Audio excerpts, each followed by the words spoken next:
Welcome to Living Fully, a podcast dedicated to enhancing your mental well-being. Each episode explores valuable insights and practical strategies to help you lead a more fulfilling life. I'm your host, Katherine Hurtig. In honor of National Depression Screening Day, we've put together a special series on depression, one of the most common mental health issues in the world. In these 4 episodes, we'll explore the different signs and symptoms of depression, how it affects people of all ages, and what you can do to cope. Whether you're personally affected by depression, supporting someone who is, or simply looking to broaden your understanding, this series will provide insights, practical advice, and hope.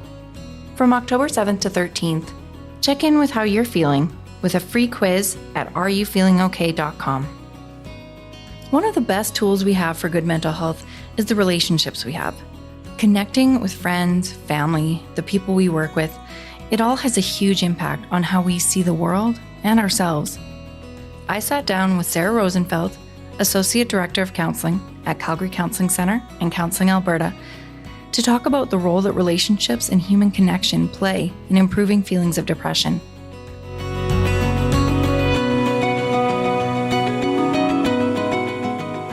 Sarah Rosenfeld, welcome back. Thanks. Nice to be here. I always love our conversations. Me too. So it is National Depression Screening Day this week. And, we're talking about a bunch of different aspects of depression in a few of our episodes. And today we're going to get into how important it is to stay social and to be around people and to not isolate when, when you're feeling low, when you're feeling depressed. So I am excited to talk to you about this. What is it about social connection that's so important for someone dealing with depression? Well, I think it's one of the things that helps us manage some of our symptoms. So what do I mean by that? So it actually helps you regulate emotion. It helps you have empathy for other people. I actually was reading about a study from the Massachusetts General Hospital that identified that social connection is the strongest protective factor for depression. Is it? Yes. Wow. So the study, which was published in the American Journal of Psychiatry, looked at more than 100 modifiable factors, including lifestyle, so that's exercise and diet, social, such as support and engagement, and environmental factors, which would be green space and pollution. And basically, they found that social connection is the most important preventative factor in general populations. And without social connection, increased the risk for depression. So I thought that was really, really interesting. Yeah. That those other things are important, but social connection is actually one of the most important things when we're trying to look after ourselves and our mental health.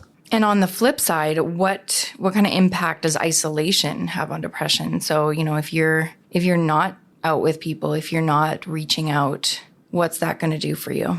Well, it's going to lead you to feel really alone, really disconnected, probably not going to give you a whole bunch of perspective about what's really happening. And then it just kind of fuels itself. So the more you do that, the more you do that increasingly. And so you just end up being more and more alone and more dealing with your symptoms. Right. Whereas sometimes those social connections are a real buffer to us being able to notice what's happening internally. It's a bit of a distraction sometimes, a positive distraction. You touched on this a bit, but can you talk a bit more about the science behind how connections with people can impact our mental health? Sure. When you're social connections, the opposite of that would be social isolation. Yeah. Right? Basically, those people, as I said earlier, have limited interactions with others on a day-to-day basis. And the potential effects of that, right, when we look at how that impacts people, it leads to depression, poor sleep quality. Yeah. Accelerated decline in your cognitive abilities because you're not actually interacting and responding to other people. So then you're getting less stimulus, less ability to problem solve, decision make, all of those kinds of things. Wow. Executive functioning. So that ability to make decisions, to be right, that air traffic control.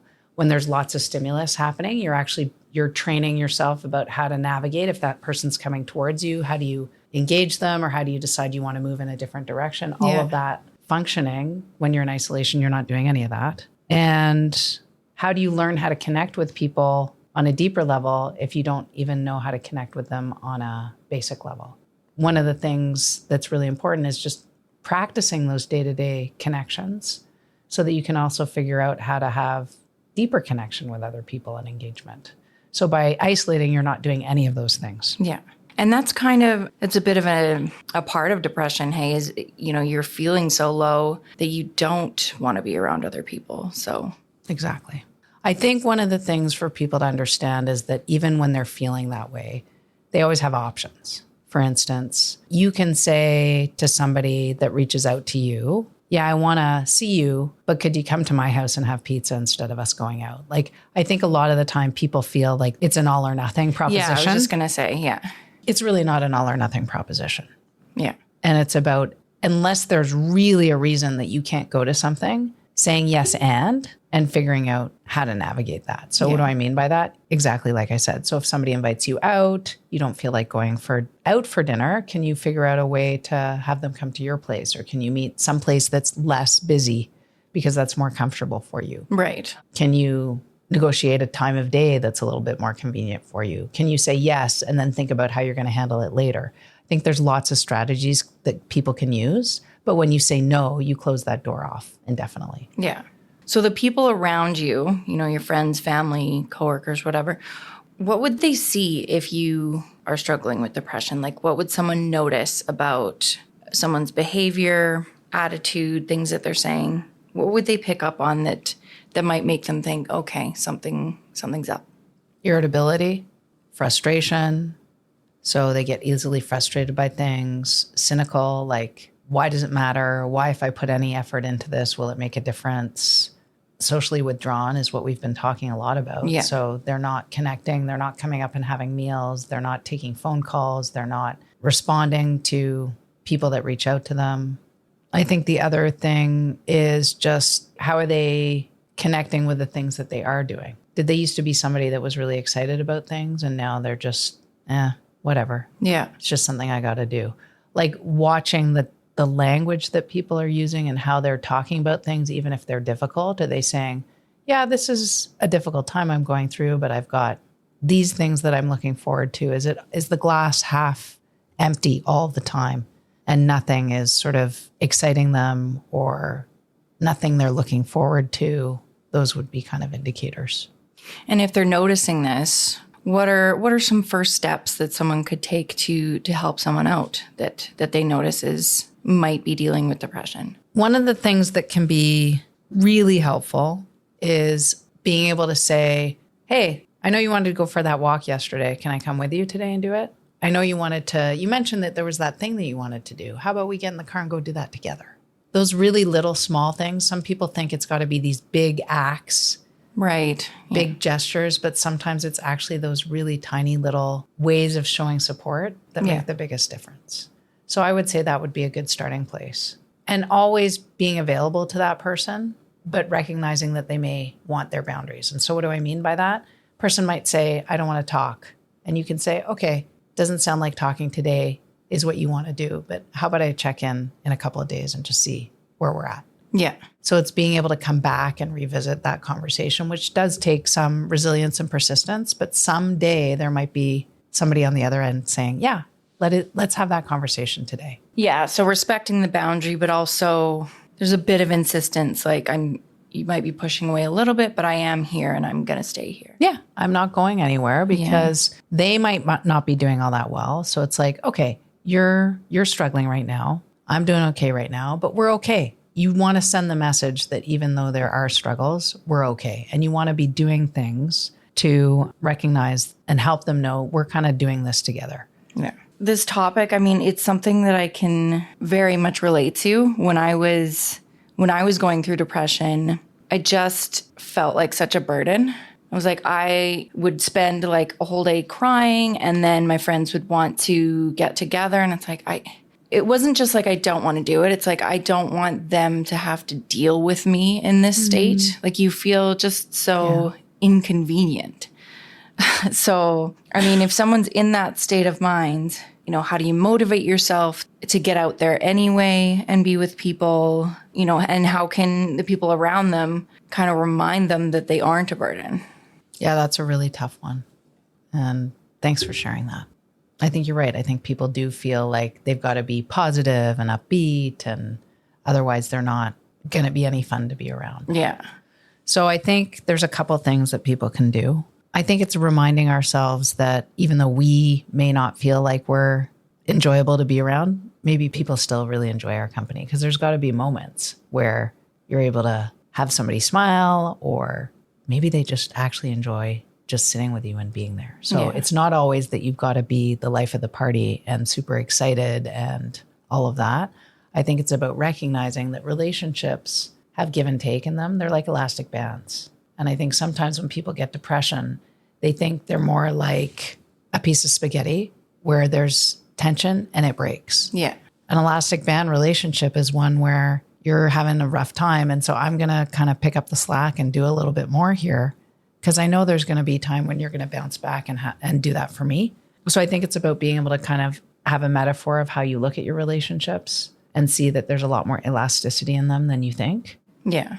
And I think there's that, what's the more clinical term for it? Like the cognitive distortions that are going on when you're depressed. It's like, I couldn't, like, if I turn it around, I wouldn't ever think if if one of my close friends was really sad, was going through a hard time, I wouldn't think they were a burden. But you think that about yourself. That's a really important thing that you've just identified there. If you were in that person's shoes, how would you be looking at it? You'd be saying, wow, they're going through a tough time. They probably need a little bit of extra help right now. Or I'm happy to make them a meal or make them feel good. You're right. You never look at it in the same way that the person internally is looking at it. And as you said, that's often what is one of the hallmarks of depression, is those cognitive distortions. And so a distortion is really what it says. You look in the mirror, you see something that's actually not what's in the mirror. And then you believe what you see in the mirror. Right. One of the things is really helping people recognize they can do that through support from their family saying, hey, that's not how I see you. They can do it for themselves in terms of trying to figure out when they're having that thinking and what they're actually doing that's positive. Mm-hmm. And then there's always actually getting some more professional support around, okay, when do you identify that you're doing that? Is it mostly that you dismiss all the positive things that are going on in your life?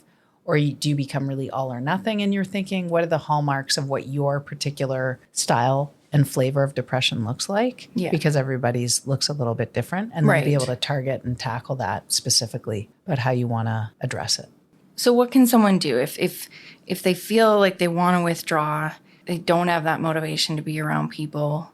How do they find that motivation, or what little things can they do to kind of maintain social connections when dealing with people feels overwhelming? So I think it's a little bit like exercise. It's the end of the day or it's the start of the morning. You don't really want to go. You end up putting your running shoes on and going for that walk, going for that run, going to the gym. You come back and you always feel better than you did when you woke up that day or decided to go at the end of the day. So it's that kind of thinking. Yeah, I know this is going to be difficult. I know it's going to be hard, but I always feel better after if I connect with my friends, or I go and do that thing where I'm socializing and I take my mind off of the things that I'm worrying about. Yeah, remembering how you're going to feel. Yeah. Yeah, that resonates so much. I still get that sometimes. I just feel like staying home, vegging out in bed, but I know that it's important to go out with my friends, keep up those connections. And you're right. Like I feel, as they say, like my cup feels a lot fuller afterwards. So yeah, it's because it helps us to put things in perspective. Yeah. It helps us to get our mind off of things. It helps us to reduce those distortions, right? Because we're not in our own head. Mm-hmm.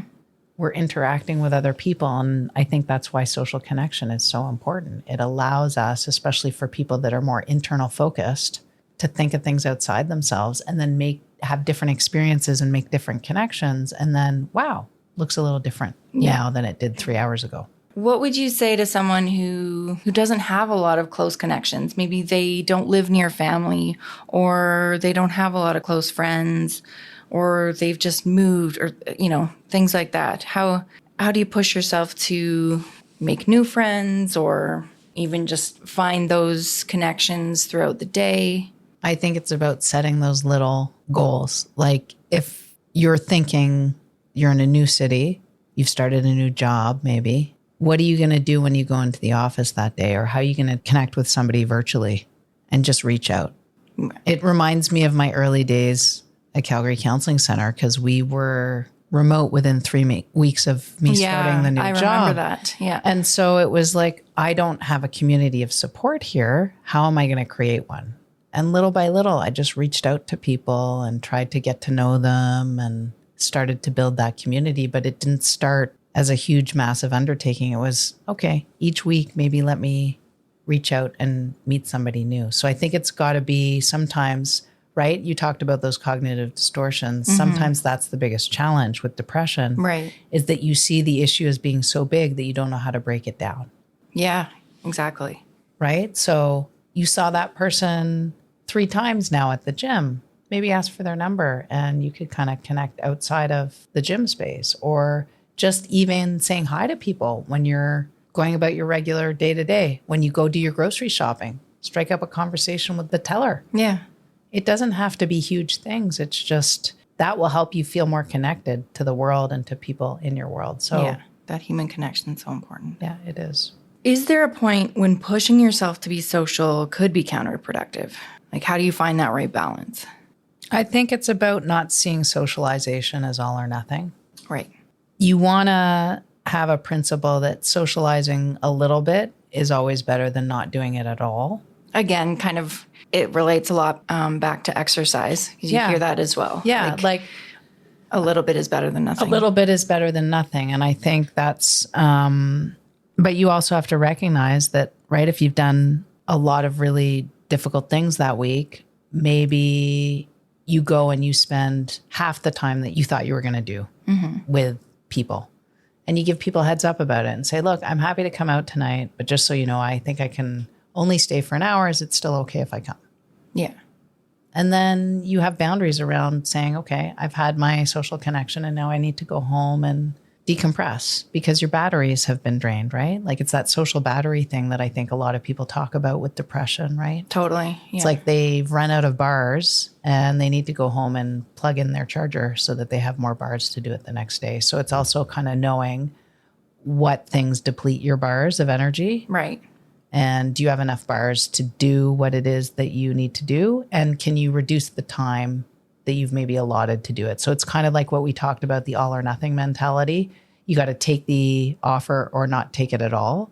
How about you take it and modify it? Or how about you take it and then halfway through the evening, you say, thanks, this was lovely. I'm going to go home early. Yeah. I need to get an early night's sleep. So I think it's about like having that awareness and also being able to give yourself options. I think so often people close doors when they're depressed. They think it's got to be everything or nothing at all. And it goes back to what we talked about. You know, your thinking is somewhat off and distorted when you're looking at situations. Yeah.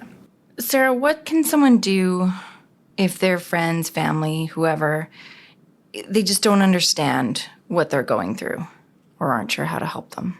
I think this is where really, this is difficult, but I think it's being able to try to think about what's happening for that person, try to put yourself in their shoes. So often we go to that sympathy place or that pity place, but what do you think it feels like for that person to not have the energy to do the things they want to do, or to feel like you said earlier that they feel like they're a burden? Are you able to kind of put yourself in that position and say, I wonder, seeing through their eyes, what this feels like? What does this actually look like? What could they be experiencing? How could I understand that differently? It's really trying to have that understanding and then be able to say, what do you think I would want to hear if I was in that position? You'd probably want to hear that you're still valued. You'd probably want to hear that you're still cared for. You'd probably want to hear that people still want to spend time with you. You'd probably want to be told that there isn't a limitation on what support looks like. And one thing I just thought of, like going back to my own experience, is being, feeling included, even if I didn't always feel up to putting myself out there. That's really important, isn't it? Like, invite me. I may not come, but still invite me.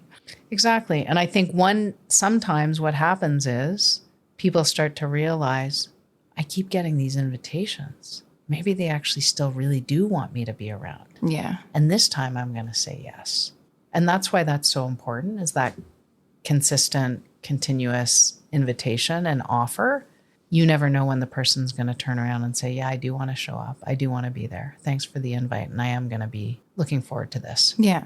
What do you think some small social activities could be that might feel manageable for someone who's struggling with depression?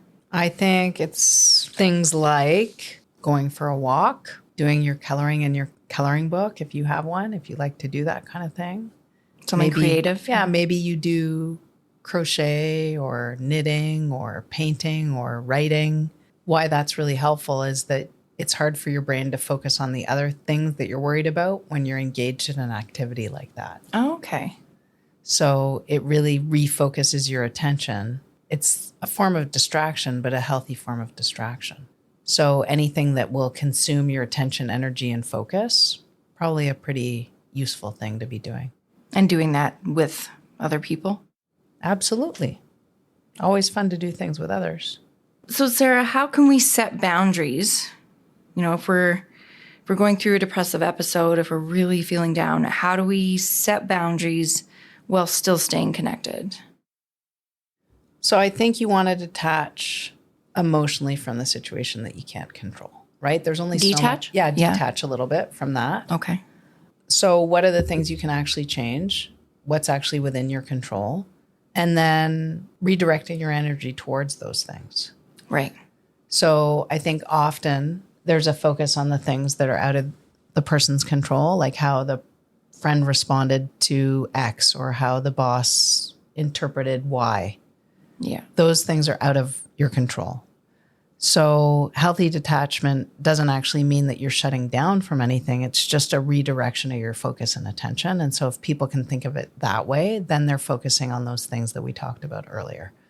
How can you engage in activities that are meaningful? Well, you can do, the walking that we talked about. You can go wash your car. You can, those are within your control. Yeah. But how somebody responded is so much more out of your control. So I think it's being able to decide to figure out how you want to engage. And kind of internally, like setting boundaries with yourself? Yes, it is setting boundaries with yourself. So boundaries with yourself are really that indicator to the world and to people around you about what's important to you. Yeah. So when you're able to set those boundaries externally, you're also reminding yourself of what matters to you and what's important to you. And that is not going to take up your focus and attention or energy right now. Mm-hmm. So what do you want to focus your energy and attention on? What is going to be important to you? So it's almost like a recalibration of what are your values? What matters to you? What's important? And I think it's the little small things that sometimes help us return to what matters. And that's why these pieces around engagement and connection are so important, because it's really hard to do that in the absence of something to respond to. You're right. That idea of figuring out your values, determining what your values are, that's come up quite a bit in my conversations with counselors. And how would one determine that? How do you like to spend your time? What are the things that you notice you react really strongly to? And what is the purpose and mission for where you're putting your energy and attention? It's almost like everybody has a little mini mission or vision statement about what their purpose and function is. Is it important to label it, like to have a word, or just kind of have a concept of this is what's important to me? I think it's important to have intentionality. Some people might have an image that they're working towards. They have something on their wall that reminds them of the things that really matter to them. For other people, they actually need to write it out in a business plan and actually be able to have the words that they see. Mm-hmm. And for some people, it's the experience of being asked the question and then having to self-reflect about it. Yeah. And then come up with the answer. Because for some people, they're doing it and they're living that way, but they've never really been able to make the connection to what it is that's driving that purpose. So being able to have that named sometimes. Yeah, like this is a value. Yeah, this is a value. This is important. Then helps you know, oh, I'm in alignment here. Or, oh, maybe that's why that thing upset me so much, because I felt disrespected. And that's out of my, right? I really want to feel, one of my values is that I feel respected. And so when that happened, I felt disrespected. And that's why I'm having such a strong response. Right. So long term, how can the relationships we have help in, I don't want to say recovering from depression, but, managing it long term? I think it's about building that network of support. I think it's about changing how we look at these things. We never actually manage anything or are successful at anything alone. As much as we might want to tell ourselves that, it's the connection we made. It's the conversation we had. It's being able to sit with other people and learn from them. And that could mean learning some really hard lessons from people and how you want to work. But we don't actually do anything alone. I think that's a huge point to make, because I think in so many times, especially if we're struggling, I don't know where it came from, but it's like, yeah, we want to feel like I handled this by myself. It's going to look better on me if I handled this alone. But that's, yeah, you're right. We don't do anything alone. And why would we need to? Well, I think it's where that shame comes in and that stigma around mental health, unfortunately. Yeah. We still think that somehow it's our fault. We have to fix it by ourselves. But these are about our connections and relationships and our societies. And so we have to be able to invest in those things to realize, I think, for all of us, that this is actually a bigger conversation than just the one that we're having internally with ourselves. It's about the quality of our relationships. And I think if you talk to a lot of people that have really meaningful internal social worlds, but also interpersonal worlds, they tend to be pretty contented. It's not that everything's perfect or that they don't have struggles, but they know they have that network of support. Right. They know they can consult. They know they can go to this person and vent. They know they can go to the gym and see the people that they see, even if they're not talking to them. Those are your networks of support, and we just don't do it alone. Yeah, I don't know who said it. I think it was a musician. No man is an island. Yeah. Yeah. I think that's just a really important reminder, and maybe that's what we want to leave people with today, is that reminder that you're not an island. You don't have to be. It's not actually how we thrive. Yeah. That it's okay to reach out and have people around you so that you can kind of... Yeah, we need to lean on each other. Yeah, start to feel a little bit better. Thank you, Sarah. You're welcome.